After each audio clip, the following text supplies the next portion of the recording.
Hola, muy buenos días, buenas tardes. Soy José Pintor, soy el director general de Casa Asia y quiero en primer lugar agradeceros la asistencia a todos los que participáis en este webinar que hemos dedicado a Corea del Sur, una crisis inesperada.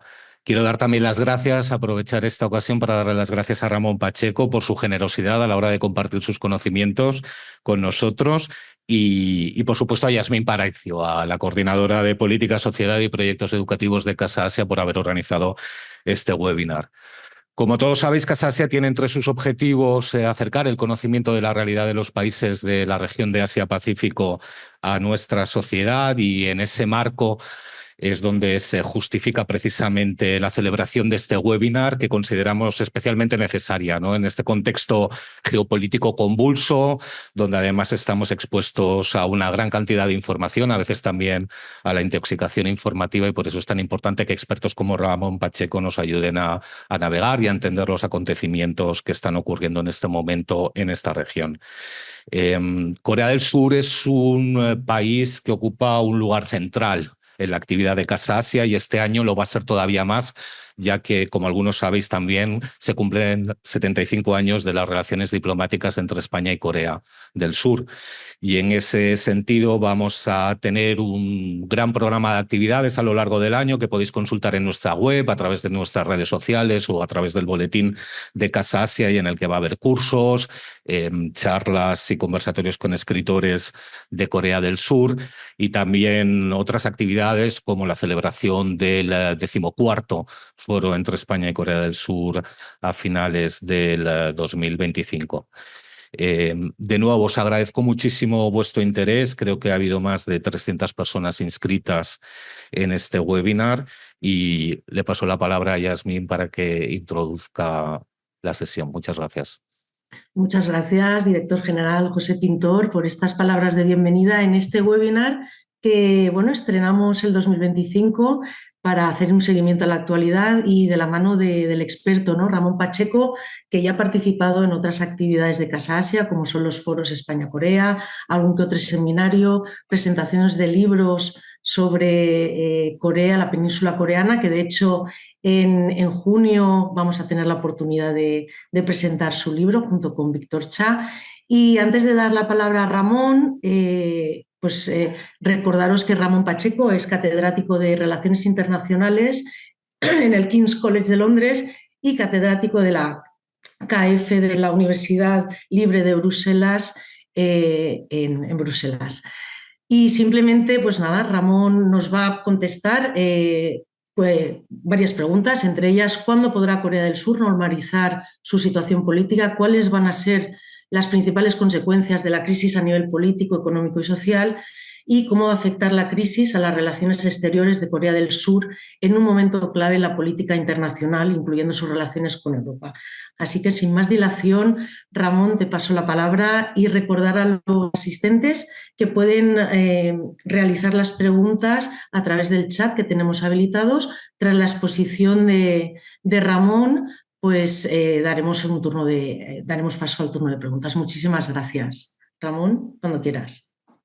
Hola, buenas tardes y muchísimas gracias a vosotros por esta invitación. Es un placer estar de vuelta aquí en Casa Asia. Y como bien has dicho, voy a empezar con una exposición, pero más que nada estamos aquí para responder preguntas, por supuesto, de todos los que habéis decidido pasar vuestra tarde con nosotros. Muchas gracias por uniros. Pues para empezar, vamos a voy a hablar un poco de cuándo se puede normalizar la situación en Corea del Sur, por lo menos a nivel político. Y hay que decir que la expectativa es que el mes que viene, ya en marzo, la Corte Constitucional surcoreana tome una decisión sobre si la moción de censura del presidente Yoon Suk-yeol si tiene una base legal o no. Se espera que la respuesta o que la decisión de la Corte Constitucional sea que así es, que fue una decisión que tomó la Asamblea Nacional basada en la legalidad constitucional del país, con lo cual habría que celebrar elecciones en los siguientes 60 días, dentro de los siguientes 60 días después de que el Tribunal Constitucional de la Corte Constitucional tome su decisión. Con lo cual podríamos estar hablando de unas elecciones ya en el mes de mayo. En el mes de mayo, y en este caso el siguiente o la siguiente presidente o presidenta pues tomaría el poder una vez que se confirmasen los resultados. No habría un periodo de espera como suele haber en Corea del Sur, cuando las elecciones pues solían ser en diciembre. El presidente o la presidenta toma el poder en febrero, pero en este caso quien sea elegido o elegida pues va a tomar el poder de manera inmediata, con lo cual ya en mayo o junio sabemos quién va a ser el presidente o la presidenta que sustituya a Yoon Suk-yeol. Así que para junio la situación política debería ser normalizada.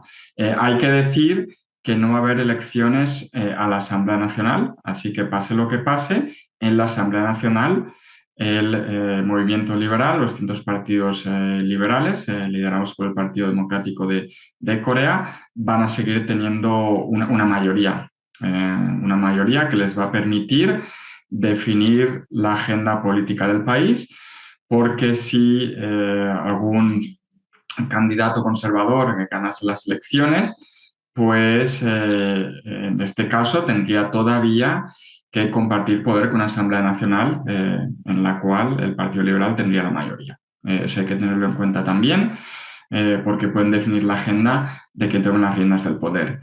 Yo creo que es muy pronto para saber quién va a ganar las elecciones. Nada más tener las elecciones, nada más hubo en la declaración de la ley marcial por parte de Yoon, se dijo que bueno, todo parece indicar que el candidato del Partido Liberal, del Partido Democrático de Corea, que parece ser va a ser Lee Jae-myung, el actual líder del partido, pues que van a las elecciones, pero ahora no está nada claro porque vemos que según la encuesta que se realice, a veces es cierto que el Partido Liberal tiene una mayoría, pero a veces el Partido Conservador, el principal partido conservador, el partido del poder de Corea, pues tiene la mayoría. Y vemos que se han hecho distintas encuestas en las cuales Yoon Suk-yeol se enfrenta a 3, 4, 5 posibles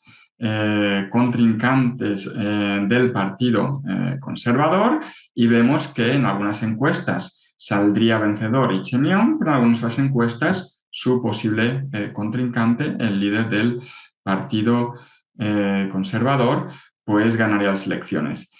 Así que me parece que es muy pronto, hasta que no tengamos la campaña electoral, que comenzará en marzo o abril, y veamos si Lee Jae-myung es de hecho el candidato del Partido Democrático de Corea, porque hay otros candidatos posibles, sobre todo porque Lee Jae-myung también tiene sus propios problemas legales, y hay miembros de su propio partido que consideran que es una figura que polariza demasiado a los votantes surcoreanos y que por lo tanto podría perder las elecciones.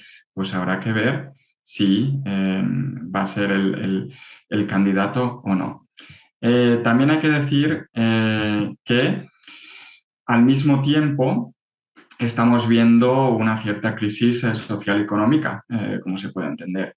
Hay que decir que a día de hoy el debate en Corea del Sur ya no se centra tanto en la moción de censura, ya no se centra tanto en la declaración de la ley marcial, sino se centra más en cómo tratar de calmar los ánimos, ¿verdad?, entre los distintos grupos que están muy polarizados dentro de la sociedad surcoreana. No quiero exagerar el nivel de polarización de la sociedad surcoreana. No creo que sea ni mayor ni menor del que podemos tener en España o en algunos otros países europeos. De hecho, diría que es menor del que se tiene en Estados Unidos, por ejemplo. Creo que el nivel de polarización no llega a esas cotas, pero sí que es cierto que hay un debate dentro de la sociedad surcoreana sobre el modelo político a seguir. Se está hablando si es necesario seguir un modelo más europeo, en el cual, o menos presidencialista, más como lo podemos tener aquí en España, en el cual pues la Asamblea Nacional tendría más poder, las distintas coaliciones que pueda haber dentro de la Asamblea Nacional tendría más poder que el que pueda tener el siguiente presidente o presidenta. También se está hablando si es necesario mover a un modelo en el cual el presidente sería capaz de tener una segunda legislatura, como se tiene en Estados Unidos, cuando el presidente puede tener su primer mandato de 4 años y un segundo mandato de otros 4 años. En Corea del Sur, como saben todos los que están viendo el evento de hoy, pues solo se puede tener un mandato de 5 años, un mandato único de 5 años, y hay gente que piensa que eso lleva a más polarización porque el presidente, la presidenta, puede permitirse no ser demasiado popular y puede permitirse ignorar a la oposición, puesto que no tiene que volver a presentarse a una nueva votación, no tiene que volver a presentarse a las urnas, ¿no? Entonces está hablando de este tipo de cosas. Bajo mi punto de vista, no hay un gran debate sobre el modelo económico, como puede haber en otros países, así que la polarización es más en temas políticos, no necesariamente en temas económicos. No vemos ni que el movimiento liberal ni que el movimiento conservador están pensando en un cambio de modelo económico, a lo mejor un modelo más socialdemócrata, como tienen muchos países europeos. En ese sentido, creo que el debate en Corea del Sur es más en temas políticos más que en temas económicos, y de hecho, si vemos al posible candidato liberal, Lee Jae-myung, su política económica sí que tiene ciertos matices socialdemócratas, por ejemplo, una renta básica universal es una de las políticas que han presentado como si fuera elegido presidente, algo que le gustaría implantar en todo el país, como hizo anteriormente cuando era gobernador de la provincia de Gyeonggi. Pero digamos que incluso en este sentido no es uno de los grandes temas de debate económico dentro del país. Se habla más, por supuesto, del papel de los chaebol en el país, la economía del país, qué va a pasar con las políticas proteccionistas que Trump posiblemente va a implantar, también en relación a Corea del Sur y en relación a Asia, como ha venido haciendo con México, con Canadá o con la Unión Europea, por ejemplo. Y en cuanto a temas de debate social, un par de temas también que conviene recalcar y luego los podemos hablar de ellos en más detalle si hay más preguntas sobre ellos. El primero que se está debatiendo en el país es la percepción del país que se pueda tener fuera de Corea del Sur. Como sabemos, Corea del Sur es una de las 3 únicas democracias consolidadas en Asia, junto a Taiwán y junto a Japón, ¿verdad? En todos los rankings que hay, estudios que hay sobre este tipo de temas, siempre son los 3 países que aparecen como democracias consolidadas como las que puede haber aquí en Europa o algunas otras como puede ser Canadá o Australia, por ejemplo. Y en ese sentido, pues muchos surcoreanos están preocupados por la visión que otros países, que ciudadanos extranjeros, puedan tener sobre la democracia de su país. Es cierto que la declaración de ley marcial solo duró 6 horas. A mí personalmente no me sorprendió. De hecho, recuerdo haber hecho una entrevista en televisión durante la declaración de ley marcial, la que dije, esto no va a durar mucho. Y 1 hora después se levantó. No es que me sorprenda, no es que yo sea un experto que tenga información privilegiada, es que en la Corea del Sur actual no tiene cabida, ¿verdad? Este tipo de declaración, como hemos visto, mucha gente me lo ha comentado después, ¿no? Entonces, en ese sentido, claro, evidentemente la imagen del país ha sufrido un duro golpe, y habrá que ver qué sucede durante las elecciones, porque evidentemente la campaña electoral va a ser muy dura, pero habrá que ver si el siguiente líder o la siguiente líder del país, ¿verdad?, pues deciden tomar una posición más conciliadora de la que Yoon siguió durante su presidencia, ¿no? Como mucha gente que está viendo este evento posiblemente sabe, Yoon ni siquiera se llevaba bien con su propio partido, ya no digamos con la oposición, tenía problemas dentro de su propio partido, ¿no? Así que ese es un debate que hay, la necesidad de una política más conciliadora. Y el segundo debate, también candente, digamos, en la sociedad surcoreana a nivel político, es el hecho de que si a nivel económico no hay gran diferencia entre los dos grandes partidos, ¿qué papel pueden jugar otros partidos minoritarios? Sobre todo hay varios de corte más liberal, que en un ámbito español serían de centro izquierda o de izquierda, ¿verdad? Pues que sí proponen un modelo más socialdemócrata, pues un modelo en el cual el estado del bienestar jugaría un papel más importante. Y sí que es cierto que si vemos el cambio generacional que está habiendo en Corea del Sur, pues la gente joven que ha crecido en un país rico, en un país democrático y en un país con un cierto estado del bienestar que sus padres y abuelos pues no vivieron, pues sí que es cierto que su ideología a lo mejor puede ser más cercana a este modelo, ¿verdad? Entonces puede que decidan votar a lo mejor a estos partidos o que puedan mandar un mensaje no indicando que les interesa más este tipo de política y habrá que ver pues si pueden influir el debate político de una manera que hasta ahora creo que no ha sido posible. En cuanto a temas económicos, la economía surcoreana ha empezado a mejorar. No sé si pudisteis ver que justo después de la declaración de ley marcial, la tasa de desempleo en Corea del Sur estaba en torno al 2,5%, subió al 3,5%, así es cierto que es muy baja comparada con la española o a nivel europeo, pero claro, un aumento de un 1% en un mes de la tasa de desempleo, pues es un salto importante. Hubo una desaceleración económica, una desaceleración de la inversión extranjera, que ya se estaba produciendo antes de la declaración, pero que se pudo ver que hubo un frenazo muy grande después de la declaración, pero hemos visto que este último mes los indicadores económicos están mejorando, la tasa de desempleo ha vuelto a bajar y la tasa de empleo a subir, la inversión parece que se está recuperando y hay que decir que esto no tiene que ver solo con el hecho de que la situación política y social en Corea del Sur se ha calmado,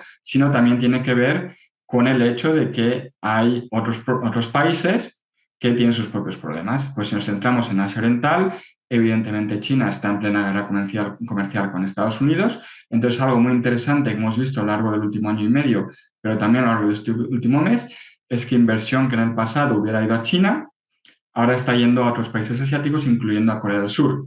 Aunque sea mucho más caro producir, invertir en Corea del Sur, porque los salarios son mucho más altos, entre otros gastos, pero sí que es cierto que debido a las tensiones políticas entre Estados Unidos y China, pues Corea del Sur se está beneficiando. Y hemos visto, como he dicho, esto lleva sucediendo ya un año y medio, pero este último mes pues ha habido una recuperación en este tipo de inversión que en el pasado hubiera ido a China, por ejemplo, hubiera ido a otros países.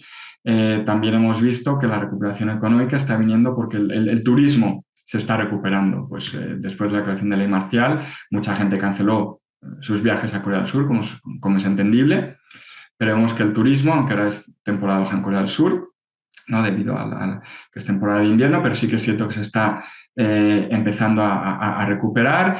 El turismo cultural, que es muy importante para Corea del Sur, ¿no? Luego podemos hablar más del K-pop, dramas, etcétera, etcétera, pero es muy importante para Corea del Sur, pues se está viendo una recuperación en este tipo de sectores, ayudando a que el turismo esté volviendo de nuevo a Corea del Sur.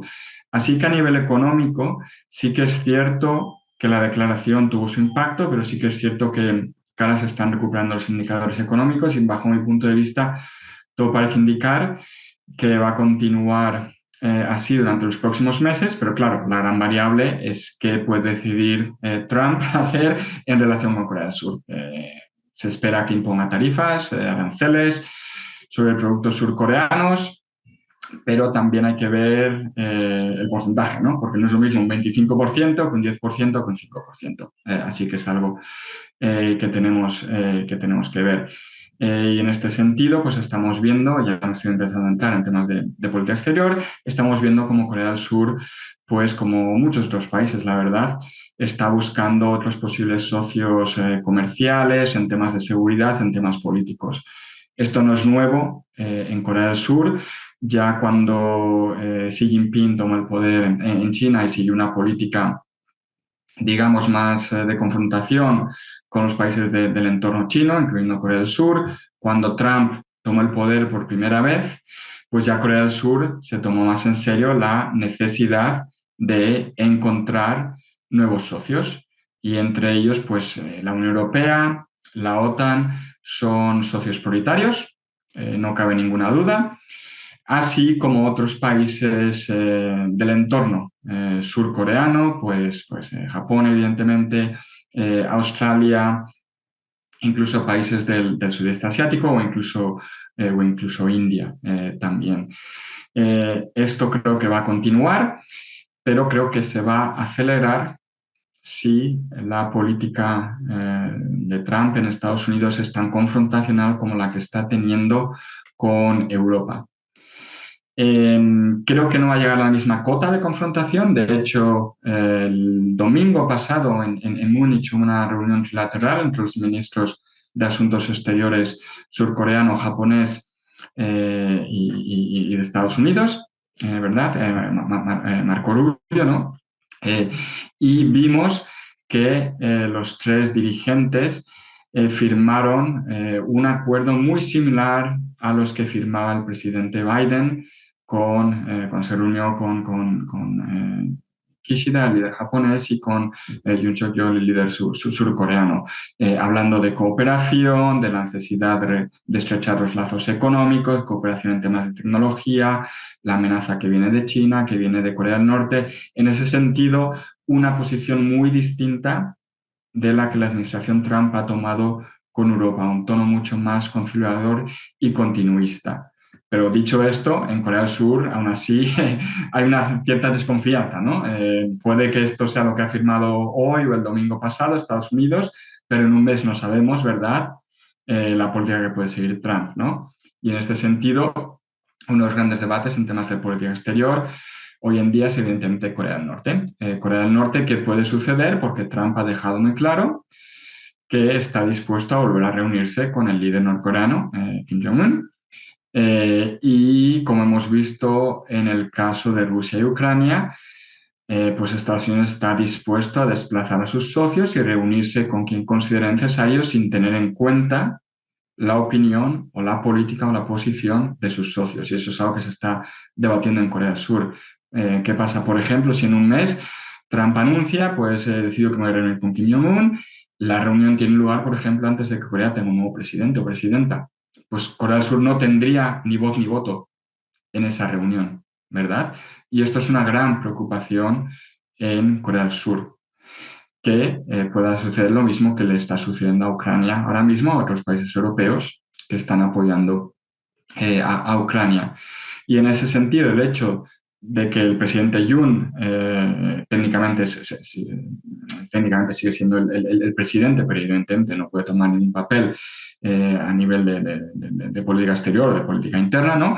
Pues evidentemente no hay nadie que pueda influir en la administración Trump ahora mismo en Corea del Sur, cuando tenemos un líder, Cho, ¿no?, el antiguo ministro de Justicia, ¿verdad?, que en realidad pues no tiene ningún tipo de papel relevante a nivel de política exterior, porque en 3, 4 o 5 meses pues ya no va a estar en el poder, ¿no? Entonces, hemos visto que todas las visitas de líderes extranjeros que estaban sucediendo hasta diciembre, pues desde entonces evidentemente no se han producido, porque ningún líder extranjero, ya no digamos Trump, ve razón alguna para reunirse con un presidente que no va a estar en el poder dentro de unos meses. Y un par de apuntes antes de que empecemos con las preguntas, temas de política exterior. Como bien hemos indicado anteriormente, como José ha indicado anteriormente, ¿no?, pues estamos celebrando este año el 75 aniversario de las relaciones entre España y Corea del Sur. Así que un apunte sobre estas relaciones. Bueno, yo viví por primera vez en Corea del Sur en el año 2003, 2004, y por aquel entonces pues había mucha simpatía hacia España en Corea del Sur, no cabe ninguna duda, ¿verdad? Pero hemos visto un cambio muy sustancial en las relaciones entre los dos países. Celebramos 75 años y yo creo que nunca hemos tenido unas relaciones tan fuertes a nivel económico, político y no ya solo social y cultural, que bueno, eso ya lleva más tiempo, ¿no? Pero estamos viendo que esto está haciendo con otros muchos países europeos. En mi caso, vivo en Reino Unido, voy mucho a Bruselas, a Bélgica, por mi trabajo también allí. Viajo mucho por Europa para hablar sobre Corea. Y a lo largo de los 2, 3, 4 últimos años, ya no es solo la cultura surcoreana que atrae el interés, ¿verdad?, hacia el país, sino vemos que muchos otros países europeos también consideran a Corea del Sur un socio de primer nivel en temas de seguridad y en temas de política, ¿no? Y vemos que por la parte surcoreana pues hay cierta reciprocidad, o hay mucha reciprocidad, más que cierta reciprocidad, a este acercamiento por parte de Europa. Y eso es algo que yo creo que va a continuar y hemos visto que está continuando a pesar de la crisis política del país. Y un último apunte, no quiero dejar de hablar de la cultura del país, porque como bien has indicado anteriormente, si todo va bien en junio tenemos la oportunidad de estar con vosotros en Casa Asia para presentar nuestro nuevo libro, que va a salir en español, perdón, el libro que salió hace un par de años, que ahora traducido al español, sobre la historia de Corea. Y es muy interesante ver que cada vez que tenemos un evento similar, como el que tuvimos en Casa Asia en Madrid el año pasado, si no recuerdo mal, pero hemos tenido varios por Europa, ¿no? En Francia, Alemania, Reino Unido, en Corea y bueno, de hecho la semana que viene tenemos un tour en California también, así que si alguien en California puede venir a vernos.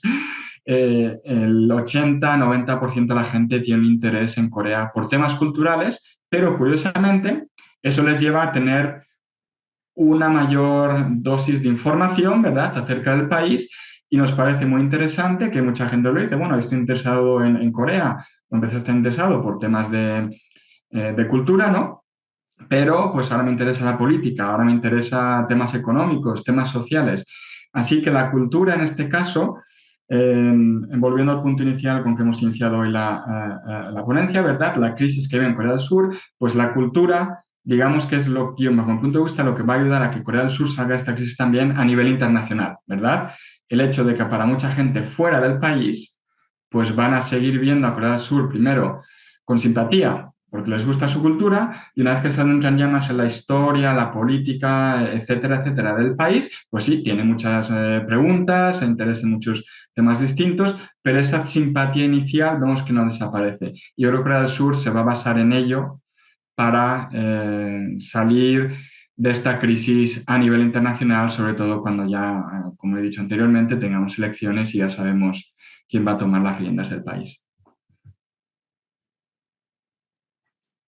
Muchísimas gracias, Ramón, por esta radiografía y por este poner en valor, ¿no?, el valor de la cultura. Así que en relación al valor de la cultura, recordaros o informaros de que Casa Asia y el Grupo Gregal tienen el K-Lab, que es una plataforma donde puede encontrar información relativa a Corea, con España, y entre la información que podéis encontrar, pues hay un artículo de máxima actualidad para todas aquellas personas que ya os hayáis quedado con más ganas de saber sobre este tema. Ramón Pacheco pues ha escrito un artículo, ¿no?, sobre la temática abordada hoy, así que os invito, luego os pondré en el chat el enlace.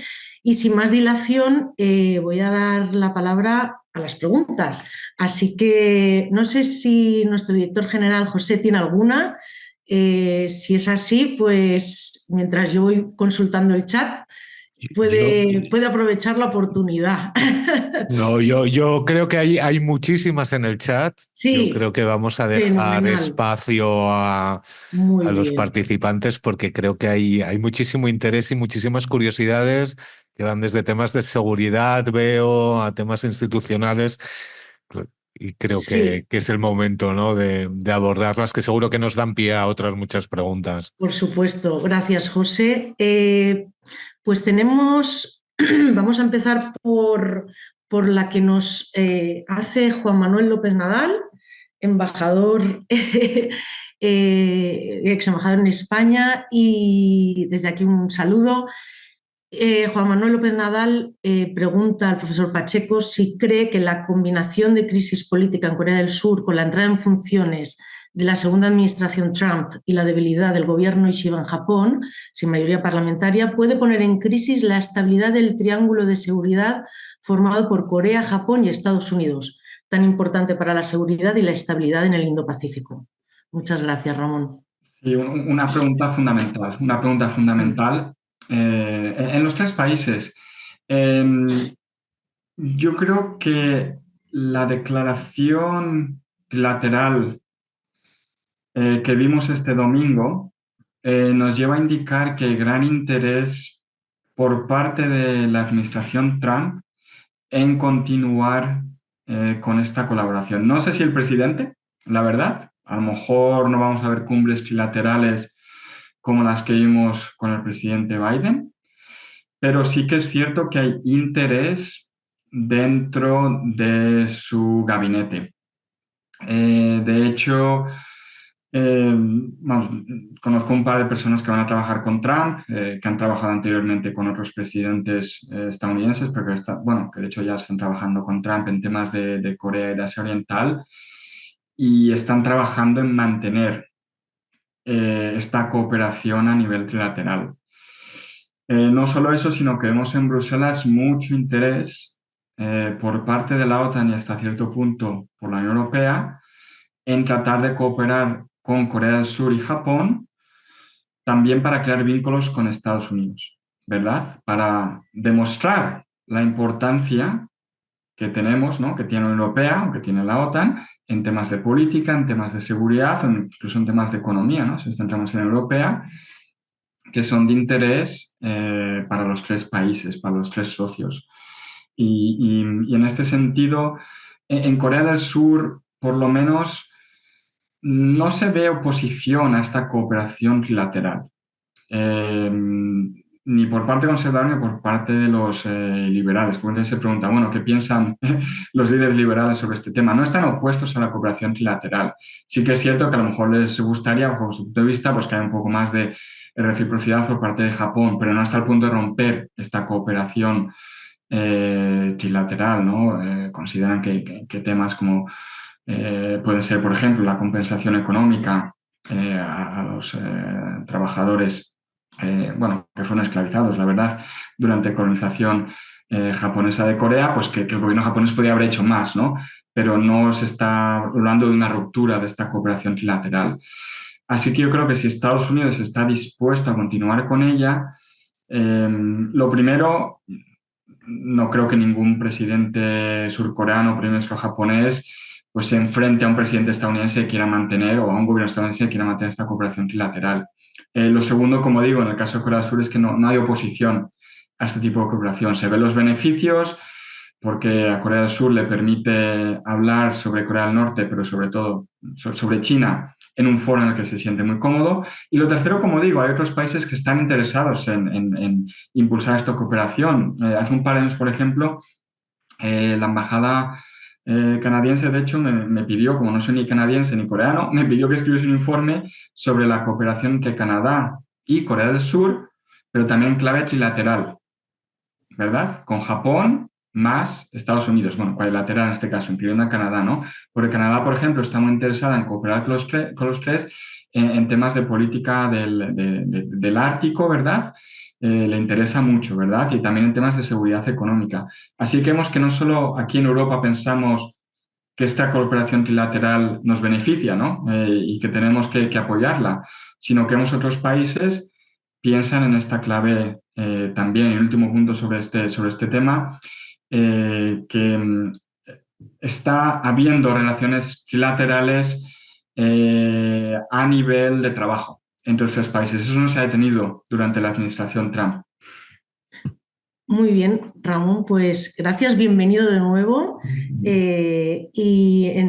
Al hilo de lo que comentabas, tenemos a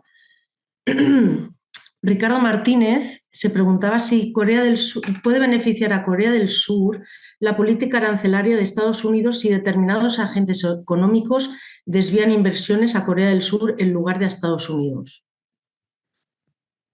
Pues es curioso porque es otra muy buena pregunta, porque es un tema que se está debatiendo en Corea del Sur. El hecho de que evidentemente Estados Unidos es un socio comercial menos fiable hoy de lo que era hace 4 semanas, 5 semanas. Y Corea del Sur, como he dicho anteriormente, se ha beneficiado de la guerra comercial entre Estados Unidos y China, porque de hecho hace 2 años tuvo inversión récord Corea del Sur. Y el año pasado casi llegó al mismo récord, a pesar de los problemas políticos en diciembre, ¿verdad? Y una gran parte de esta inversión es inversión que en el pasado hubiera ido a China, porque se centra en temas, en sectores muy avanzados tecnológicamente, pero por esta guerra comercial entre Estados Unidos y China, pues vemos que Corea del Sur se ve como un país estable, ¿verdad? Y empresarios surcoreanos piensan que podría darse el mismo caso con empresas que vean a Estados Unidos como un socio inestable.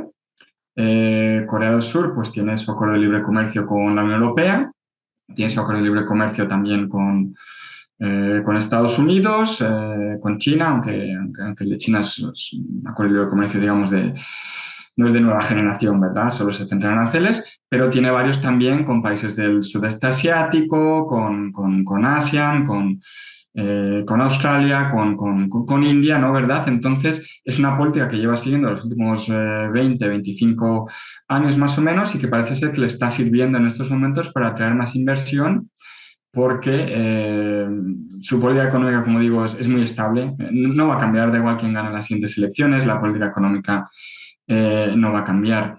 Y vemos cómo en sectores tecnológicos, pues por ejemplo, la Unión Europea en su conjunto sigue siendo el mayor inversor en Corea del Sur y estamos viendo cómo pues empresas de robótica, empresas de semiconductores, de baterías eléctricas, ¿verdad?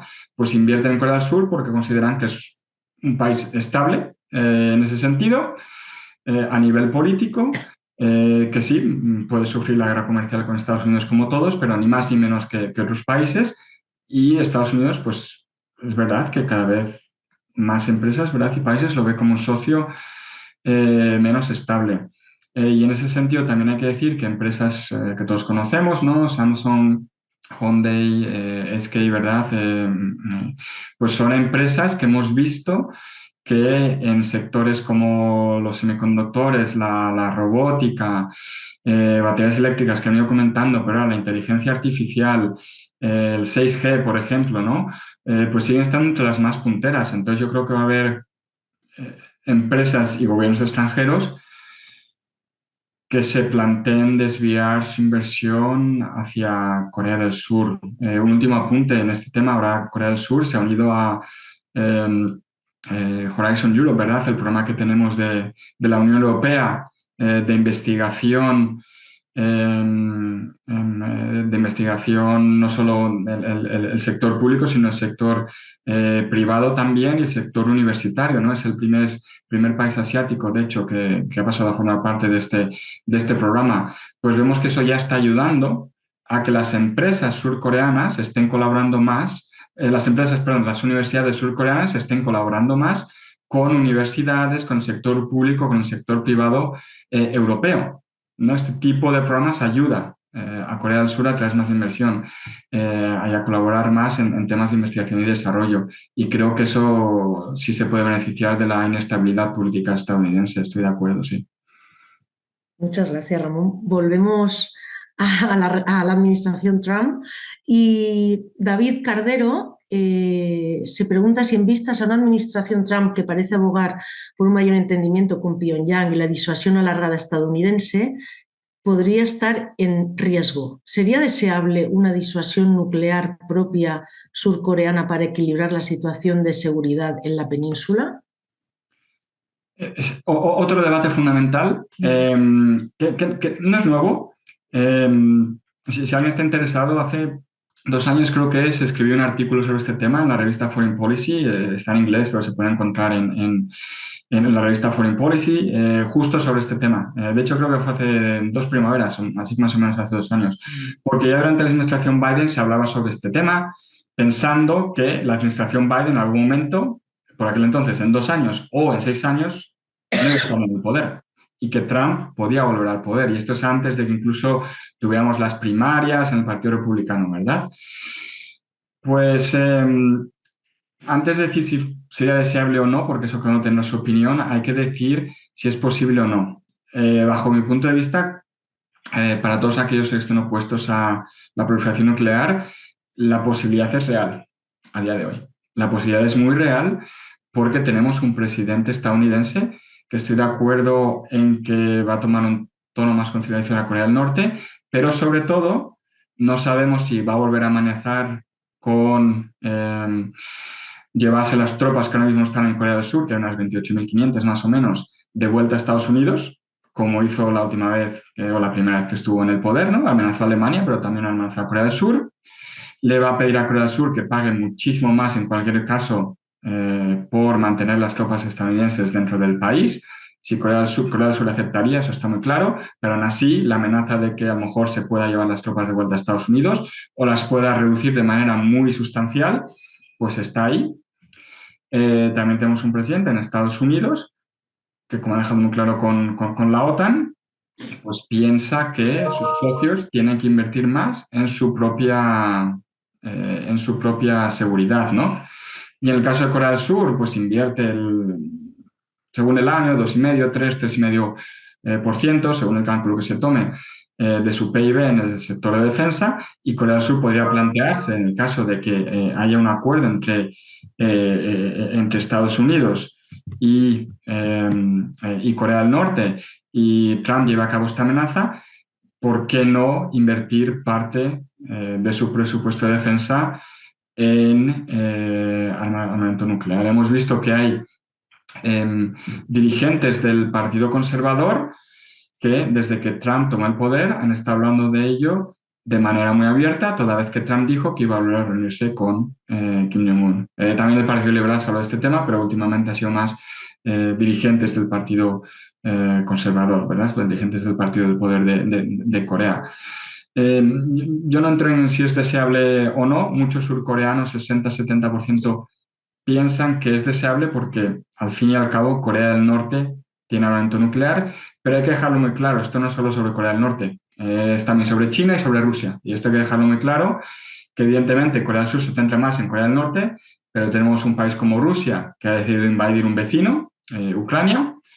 ¿Qué sucedería, por ejemplo, si hay una guerra en la península de Corea? Pues Rusia podría plantearse ayudar a Corea del Norte. Eso es algo que están pensando en Corea del Sur, ¿verdad? Que es parte del debate en temas de defensa. ¿Y qué pasaría con China? Pues China podría también ayudar a Corea del Norte, ¿verdad? Entonces, ¿qué pasa si Corea del Sur de repente se encuentra en una confrontación con una Corea del Norte que tiene armamento nuclear y está apoyada por dos países que también tienen armamento nuclear, ¿no? Pues desde el punto de vista, para muchos surcoreanos, no tiene sentido no tener armamento nuclear, ¿verdad? La típica pregunta que hemos tenido en Europa, si Estados Unidos podría plantearse, ¿verdad?, intercambiar Nueva York o Washington por París o Londres, ¿no? Pues en Europa estos dos países decidieron desarrollar su propio armamento nuclear porque pensaron que si estaban amenazados por la Unión Soviética, ¿no?, y por Rusia, ¿verdad?, pues necesitan su propio armamento nuclear. Pues hay el mismo debate en Corea del Sur. Si Corea del Norte amenaza con utilizar su armamento nuclear contra Corea del Sur o lanza un armamento nuclear contra Corea del Sur, ¿va a responder Estados Unidos? Muchos surcoreanos piensan que no estaría dispuesto a responder, con lo cual Seúl, ¿verdad?, necesita su propio armamento nuclear porque Estados Unidos no va a intercambiar San Francisco o Los Ángeles, en este caso, por Seúl.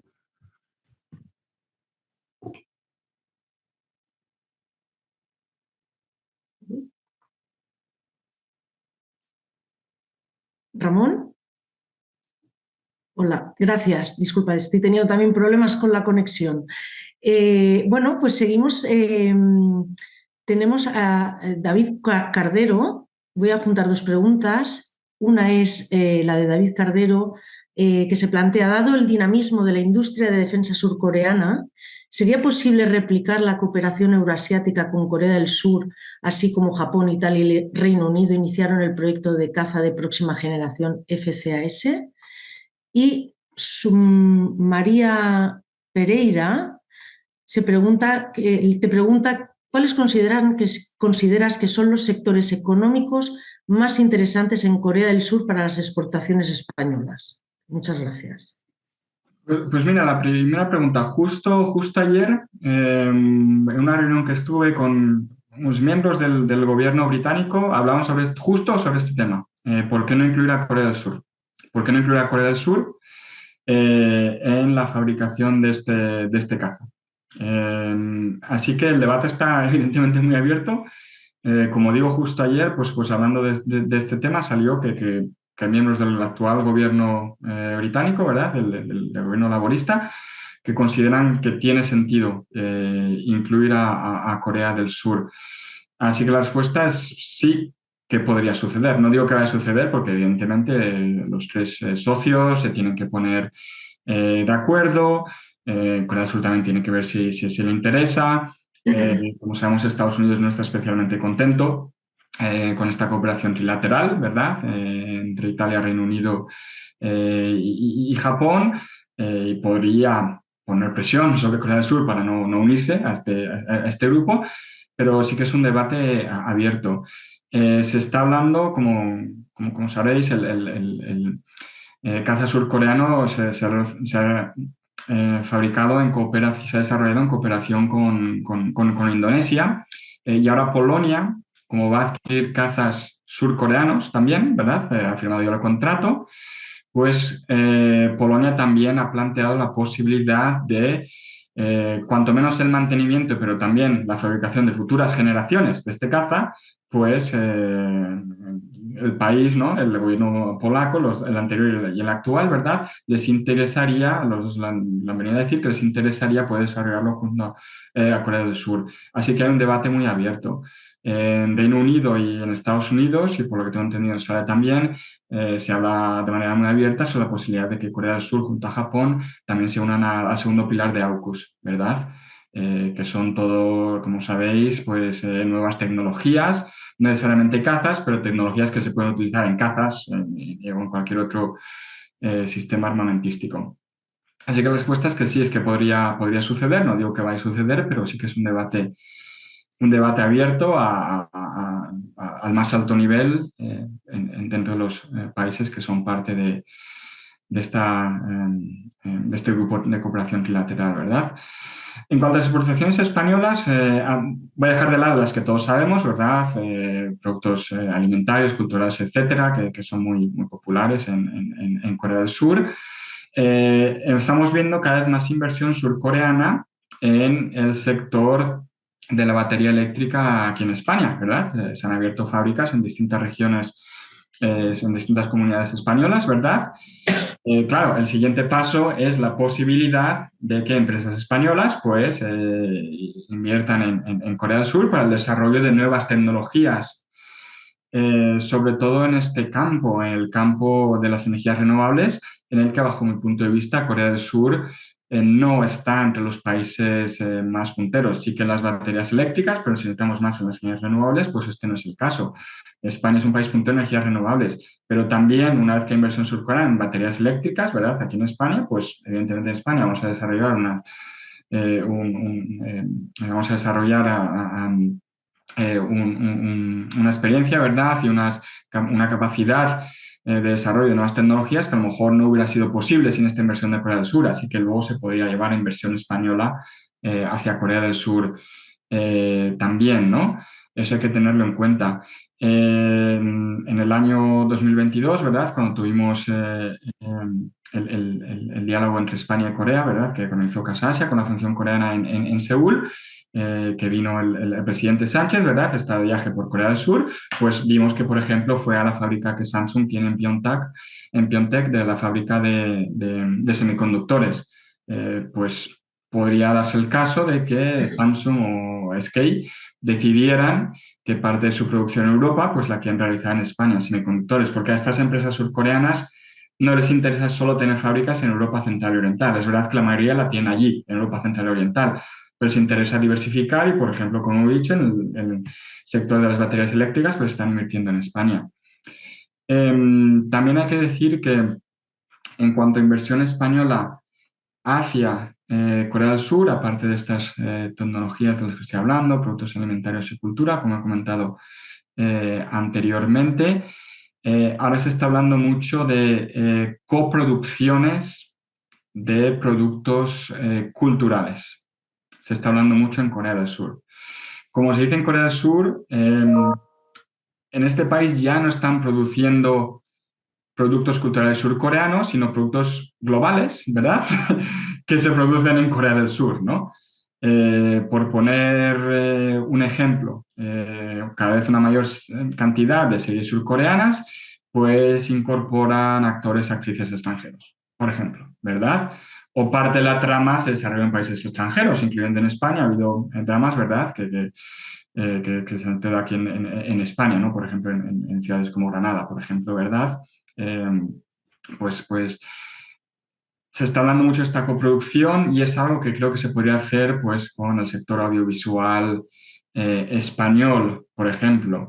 Incluso si nos centramos en los grupos de K-pop, pues muchos grupos de K-pop hoy en día pues tienen miembros extranjeros o no tienen miembros coreanos ya de por sí, ¿verdad? O a lo mejor tienen uno, ¿verdad? Pero nada más. Pues vemos que en muchos otros países, yo creo que en España también la gente joven se está viendo cada vez más, pues vemos que hay esta posibilidad, ¿verdad? Incluso en el sector de la música, por ejemplo. Así que hay bastantes sectores que en el pasado no hubiéramos pensado, ¿verdad?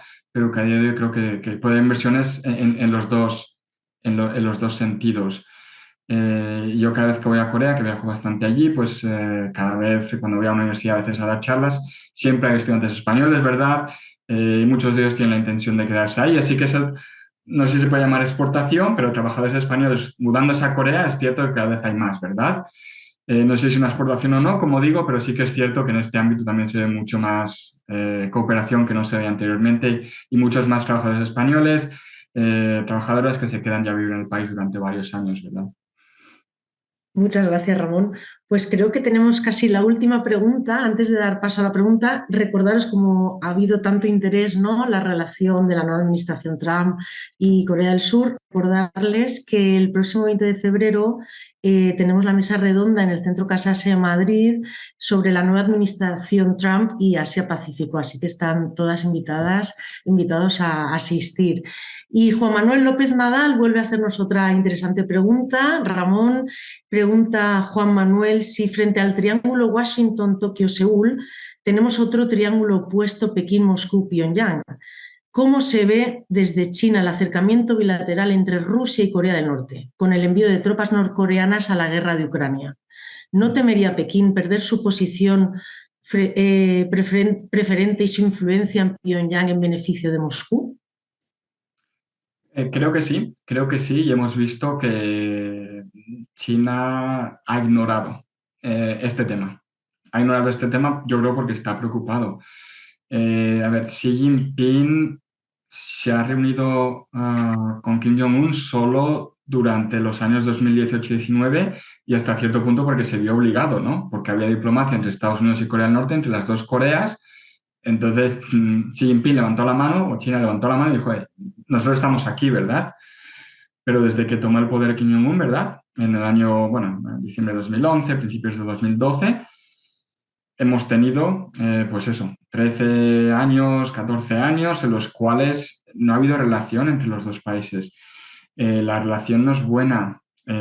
Cuando delegaciones chinas van al extranjero, ¿no? Incluso cuando vienen aquí a Europa a hablar sobre Corea del Norte, es un tema en el que se puede ver que no están muy cómodos porque Corea del Norte pues se está comportando de una manera contraproducente, ¿verdad? No solo ya el desarrollo del programa nuclear, que muchos estrategas chinos consideran que para China es una desventaja, ¿verdad? El hecho de que Corea del Norte también tenga este programa, ¿no? Pero últimamente también por la cooperación con Rusia, ya incluso antes de que Corea del Norte desplazase sus tropas a Rusia. Y así que es cierto que se veía esto de manera problemática, ¿verdad? Como digo, por parte de estrategas chinos lo dejaban de manera muy clara en reuniones más de ámbito privado, ¿verdad? Y como digo, la prensa china, el gobierno chino no ha dicho nada sobre esta cooperación entre Corea del Norte y China. Y al revés, hemos visto, por ejemplo, que cuando en Corea del Norte hay cualquier tipo de celebración, pues allá que acude el embajador ruso, ¿no? Hay reuniones a nivel de ministros de Asuntos Exteriores entre Corea del Norte y Rusia, y esto no se está viendo con China. no se está viendo con China. No hay reuniones a este nivel. El embajador chino, su papel dentro de Pyongyang es menos público que el del embajador ruso. Entonces, ahora mismo, evidentemente, Rusia tiene una relación más fuerte con Corea del Norte, o Corea del Norte tiene una relación más fuerte con Rusia que la que pudiera poder tener con China. Pero sí que es cierto que yo creo que, esto lo he dicho muchas veces, es un matrimonio de conveniencia. Ahora mismo les conviene a los dos, se están beneficiando de esta relación y habrá que ver en 6 meses, sobre todo si Trump y Kim Jong-un llegan a reunirse y, como vemos, la guerra entre Rusia y Ucrania parece ser que está a punto de, que no queda mucho tiempo para que finalice, si les interesa a los dos mantener esta relación o no. Y yo tengo mis dudas, la verdad. Muchas gracias, Ramón. Pues son las 18:59, así que yo creo que si estáis de acuerdo, creo que no han quedado muchas preguntas en el tintero porque muchas se repetían, algunas ya las habías tú resuelto en tu exposición, etcétera. Agradecerte de nuevo, Ramón, este análisis y por aportar luz. Esperamos verte de nuevo pronto en Barcelona para que nos presentes tu libro ahora publicado en español por Ático de los Libros, y les enviaré el artículo que has publicado en el K-Lab, que animo desde aquí a todas las personas que han asistido a que lo visiten, porque hay información muy interesante, que es un proyecto del Grupo Gregal de la Universidad Autónoma de Barcelona y de Casa Asia. Así que desde aquí les invito a que lo consulten, les enviaré el enlace. Y sin más dilación, no sé si José quiere añadir algo en nuestro director general. Agradeceros, por supuesto, agradecer a Ramón, agradecerte a ti, Yasmín, la organización de esta interesantísima charla. Muchísimas gracias, Ramón, por tu disponibilidad y por tu sabiduría. Muchas Muchas gracias. gracias a vosotros y a todos los que os habéis pasado esta hora con nosotros. Sí, la verdad que enhorabuena porque ha suscitado un interés bárbaro, tanto por el número de inscripciones, más de 300 personas se han inscrito a este webinar y casi 200 personas se han conectado en directo, es decir, todo un éxito, con lo cual, bueno, demuestra que como decías, ¿no? Como bien apuntabas, pues a través de la cultura, pues Corea ha sabido captar la atención, ¿no? de muchas personas. Así que, bueno, sin más dilación, gracias de nuevo y hasta el próximo webinar. Un Muchas abrazo. gracias. Hasta Hasta luego. pronto. Gracias. Hasta pronto.